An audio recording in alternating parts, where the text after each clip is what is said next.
Dia buka tutup jilbabnya.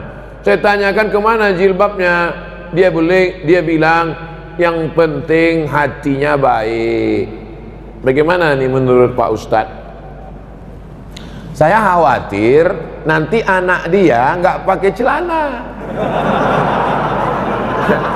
Ini kan emaknya nih.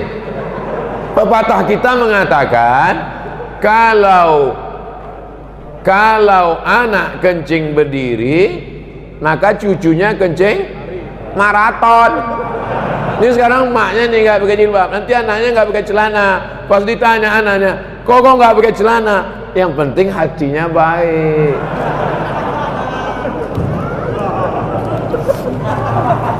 Saya tanya, apakah Sayyidatuna Aisyah itu hatinya nggak baik? Istri Nabi itu Aisyah, istrinya baik, hatinya baik apa nggak baik? Baik. Dia pakai hijab nggak? Pakai. Ada nggak Aisyah mengatakan dibukanya hijabnya? Aisyah, kenapa nggak pakai hijab? Aku kan istri Nabi, hatiku kan baik. Kalian semua kan anak-anakku. Wa azwajuhu ummatukum. Istri Nabi itu adalah ibu kamu. Aisyah itu ibu kita.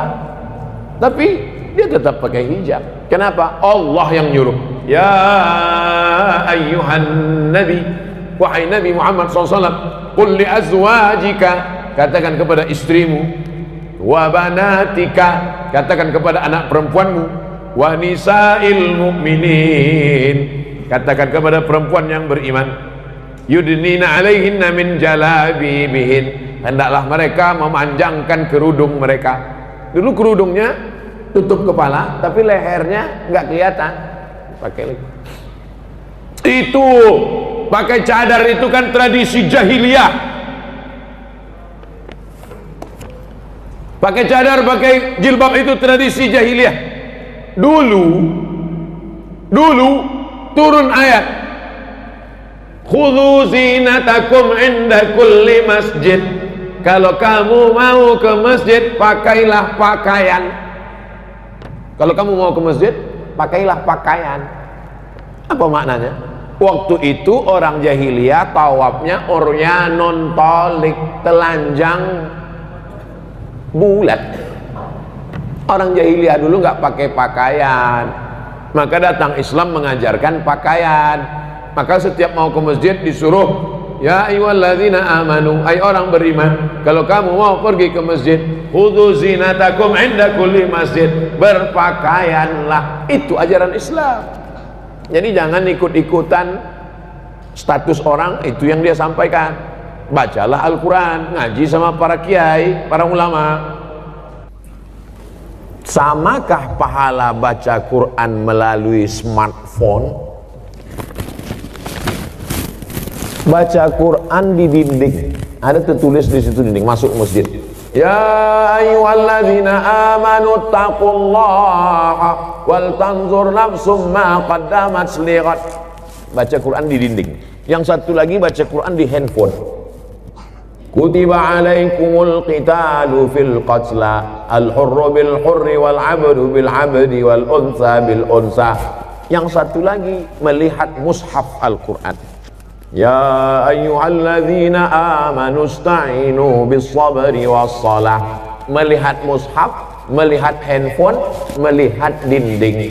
Pahalanya bukan dilihat kau baca Quran dari mana, tapi yang dilihat adalah lafaz di mulut dan di hati. Mulut fasih, tahsin, tajwid, hati ikhlas. Walaupun kau baca di pelepah kurma. Ada Quran zaman sahabat Nabi, Quran macam kita dicetak sekarang?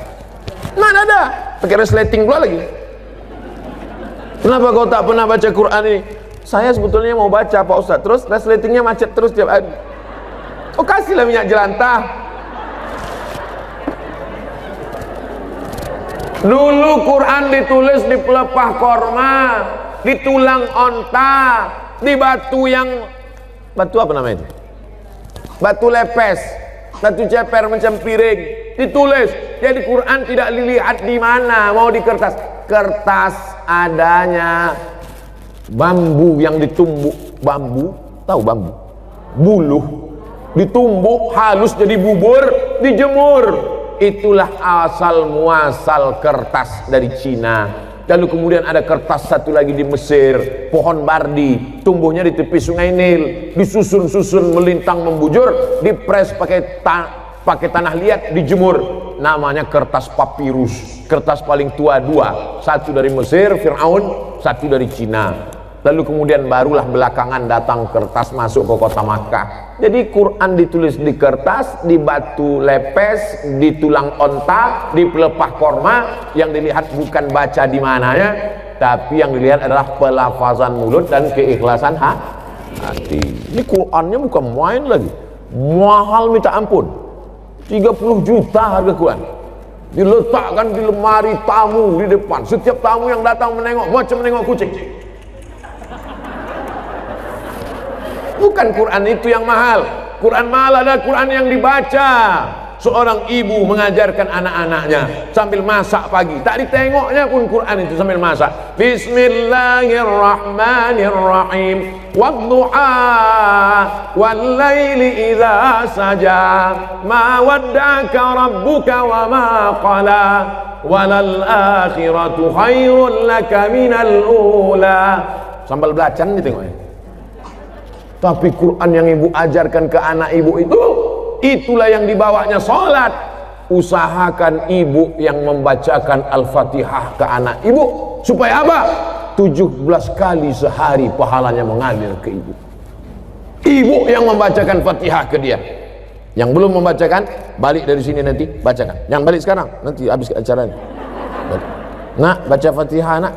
Bismillahirrahmanirrahim. Itu hanya kurang halus sedikit. Bismillahirrahmanirrahim. Alhamdulillahi rabbil alamin. Rohnya kurang tebal sedikit. Luruskan bacaannya. Kapan kelingking ibu masuk ke celah kakinya saat mengajarkan dia berwudu, masuk air ke celah kaki? Kapan ujung jari ibu masuk ke celah telinganya saat mengajarkan berwudu? Kapan mulut ibu mengajarkan? Kapan tapak tangan ibu memegang pundaknya? Rata pundakmu nak. Jangan kepala kau macam menengok kuda jantan, menengok kuda betina. Jangan kepala kau ni menunduk macam menengok rumput. Rata nak. Kelak kita semua inilah yang akan dia kenang. Al-madrasatul ula. Ibu adalah sekolahnya yang pertama. Alhamdulillah ibu amalkan, pahalanya mengalir ke ibu, mengalir pula ke saya. Tapi pahala ibu tak berkurang. Ibu tetap dapat 100, saya 120. Karena saya tengok ibu macam-macam tak setuju.